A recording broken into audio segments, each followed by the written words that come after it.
Babacar Diop, directeur des eaux et forêts chasse et de la conservation des sols. Aujourd'hui, vous avez validé la stratégie nationale de gestion de la Qu'est-ce qu'on peut retenir? Oui, nous étions là aujourd'hui pour valider la stratégie nationale de gestion des feux de brousse en rapport avec tous les acteurs, parce que comme vous le savez, les feux de brousse impliquent tout le monde et peuvent concerner tous les acteurs, donc toute la population sénégalaise. Et avec l'appui de la coopération allemande, GIZ, un consultant a été connu depuis août 2023 pour faire cette étude diagnostique et élaborer cette stratégie. Il a eu à sillonner tout le pays, à tenir des ateliers régionaux et zonaux pour recueillir les avis et observations de toutes les communautés, mais également de tous les élus. Et on a le représentant du REPES, de l'Assemblée nationale, l'honorable député, pour montrer que c'est une activité, c'est une problématique qui concerne tout le monde et qui doit mettre autour de la table tous les acteurs et toutes les couches de la population pour une gestion durable des feux de brousse. On ne parle pas de lutte contre les feux de brousse, mais de gestion des feux de brousse, comme l'a dit la vision qui est proposée, parce que les feux peuvent avoir des utilités, mais souvent causent beaucoup de dommages à nos ressources, aussi bien les ressources floristiques, fauniques, mais également sur le bétail et même les humains.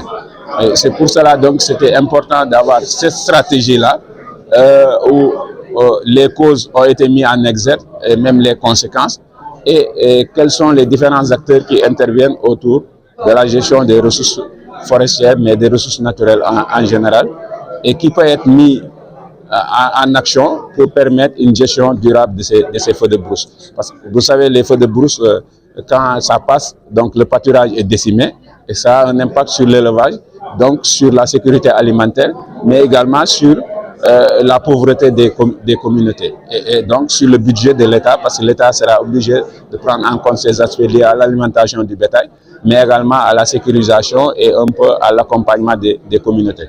Donc c'est important d'avoir cette stratégie, mais également de l'adosser à un plan d'action qui permettra de pouvoir dérouler un certain nombre d'activités avec le montant qui a été déterminé, 160 milliards, mais tout ça devra être peaufiné parce qu'il y a eu beaucoup d'observations et beaucoup de remarques qui ont été faites par les experts, parce que nous avons beaucoup d'experts qui ont des connaissances dans ce domaine et il y a également beaucoup d'acteurs.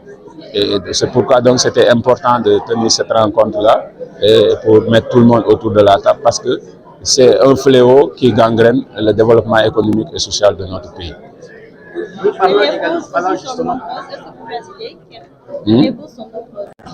Oui, il y a beaucoup de causes. Vous savez, les feux de brousse, il y a des causes qui sont anthropiques, il y a d'autres qui sont naturelles. Mais là, les causes qui sont assurées par les humains, c'est quelqu'un qui veut défricher son champ. En mettant le feu, s'il ne le contrôle pas, ça peut déborder et brûler la forêt.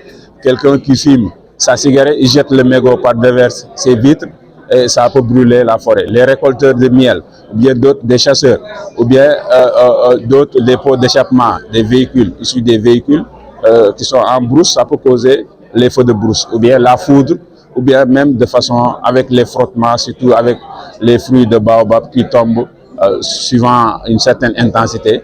Donc ça peut créer un frottement avec le sol et ça peut mettre des étincelles.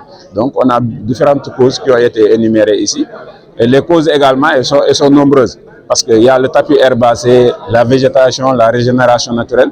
Même les animaux sauvages peuvent être coincés et le bétail. Et ça peut entraîner la mort de ceux qui. La régénération naturelle, ça dégrade la forêt. Ça dégrade également la qualité du sol. Parce qu'il y a les micro-organismes du sol, donc ça agit sur la fertilité des sols, qui sont des bases productives pour l'agriculture. Mais comme autre conséquence également, il y a la destruction des infrastructures, parce que quand un feu passe sur une route, donc ça peut causer des crevasses, ou bien ça peut impacter même sur les habitats. Donc pour dire que c'est un phénomène qui mérite d'être pris en compte par tous les acteurs, mais par également les autorités. Le document a fait l'objet d'une discussion. Est-ce que c'est validé? Oui, le document est validé. Maintenant, dans toute validation, les gens vont émettre des observations et des remarques. Et ces observations et remarques seront prises en compte par le consultant et il va faire une nouvelle version. Et il va faire également une synthèse et un plan d'action, et ce document sera transmis aux autorités. Parce que c'est une conditionnalité pour que ce consultant soit payé par le bailleur. Donc, je m'appelle Abdallah Ba, je représente le président de l'Association des maires du Sénégal.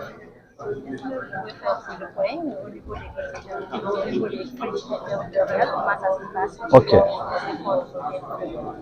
Donc, chaque année, des milliers d'hectares sont parcourus par les feux de brousse. Chaque année, des centaines d'hectares de cultures vivrières sont ravagés. Chaque année, des habitats sont détruits. Et quelquefois, nous enregistrons des pertes en vies humaines, et tout ça est dû au feu de brousse. Nous sommes là ce matin sur invitation de la direction des eaux et forêts pour participer à l'atelier de validation de la stratégie de gestion des feux de brousse.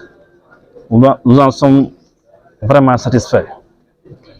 Nous avons vu le draft, nous avons apporté nos suggestions et nous sommes conscients que si le consultant prend en compte toutes nos suggestions, nous serons satisfaits, les maires seront satisfaits, parce que les collectivités territoriales enregistrent chaque année des pertes économiques et financières dues au feu de brousse. Avec cette stratégie, à l'horizon 2035, Inch'Allah, le développement durable sera une réalité au niveau des communes. En tout cas, nous repartons satisfaits, nous repartons épanouis, nous repartons tout à fait ravis par ce que nous avons vu ce matin. Et nous saluons la démarche participative de la direction des eaux et forêts et chasse. Ça, c'était en français. Maintenant, en wolof. Voilà.